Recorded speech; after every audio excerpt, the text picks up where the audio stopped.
Chazak Baruch, Rabotai, Besorot Tovot. On est le tête aujourd'hui, le 9, dans le mois d'Iyar, et on est dans l'échelle numéro 24 dans le compte du Homer, ce qui veut dire que ce soir, on a fait la moitié du chemin. Mais quel chemin, chers amis? Il y avait un grand rabbin, il s'appelait le Rav Shaul Rubin. Il est décédé il y a quelques années.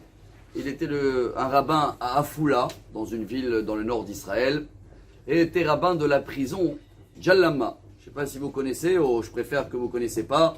Mais en tous les cas, de temps en temps, il donnait des cours là-bas. Et il y avait le patron de la prison, je ne sais pas comment il s'appelle en français, je ne vais pas apprendre aujourd'hui c'est quoi ce titre.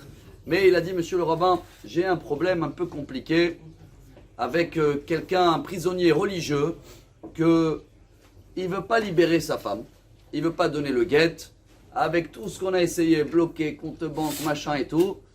Et c'est dommage pour lui, parce qu'il est bloqué en prison et s'il lui donne le guet, ça y est, demain il est libre. Et j'ai de la peine pour la femme, la pauvre.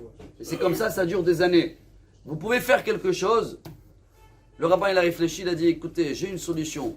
Ça fait longtemps qu'il n'est pas sorti. Il a dit, bien sûr, on a enlevé tout. Il n'a pas de visite, il n'a pas de vacances. Il a dit, vous pouvez le sortir ce Shabbat, le libérer, bien sûr, avec des petites conditions, avec de la garde ou, je sais pas, bracelet électrique.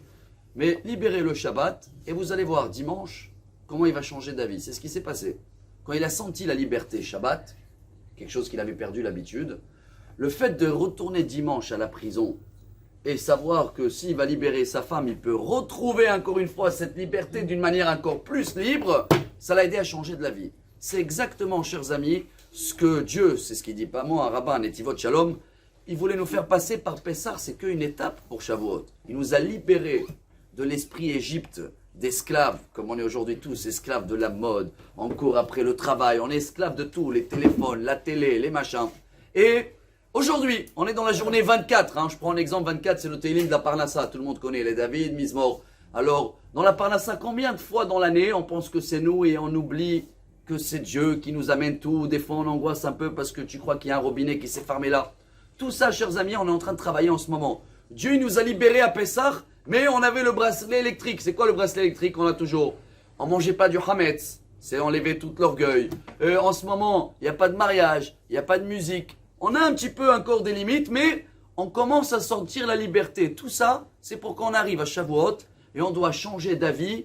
C'est tête aujourd'hui, on a vu, on est la journée 9. Dans la tête, on doit changer de façon de voir la vie. Stop d'être esclave et de courir après des choses qu'on sait qu'ils n'ont pas de valeur. On sait qu'après 120 ans, ça ne vaut rien. Mais on a du mal à changer. Et bien aujourd'hui, chers amis, on a passé la moitié du chemin, en général dans notre tête.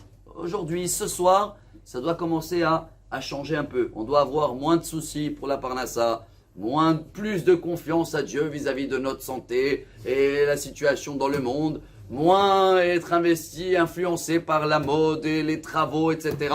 Et dans ce cas-là, Bezrat Hashem, on est dans le bon chemin pour avoir une liberté totale, ce qui veut dire recevoir la Torah, être un exemple et avoir une journée excellente.